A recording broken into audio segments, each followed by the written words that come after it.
Party కోసం హార్నిస్లో పనిచేయటం, అదేవిధంగా జిల్లా అధ్యక్షుడిగా కూడా పూర్తి స్థాయిలో అన్ని నియోజకవర్గాల్లో కూడా పనిచేయటం చేసిన తర్వాత ఏ రాజకీయ నాయకుడికైనా సరే తను కోరుకున్న నియోజకవర్గంలో పోటీ చేయడానికే పార్టీ పని చేస్తారు తప్ప వేరే మార్గం అయితే ఉండదు.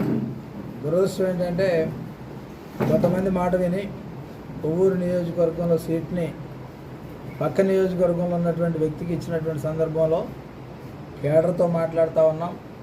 కేడర్ నిర్ణయం నా నిర్ణయంగా ఉంటుంది తప్ప నేను ఇండివిజువల్గా తీసుకునేది లేదు. నిన్న కూడా చెప్పాను, పోటీ చేయడం అనేది ఖచ్చితంగా, ఎందుకంటే మా పార్టీ ఏదైతే తెలుగుదేశం పార్టీ ఉందో తిరిగి పునరాలోచన చేస్తుందని ఆశిస్తూ ఉన్నాం. ఎందుకంటే రాజకీయాల్లో ప్రజాకర్షణ, ప్రజలతో ఉన్న అనుబంధమే ముందుకు నడిపిస్తుంది తప్ప పైరవీలు అనేవి నడిపించవు.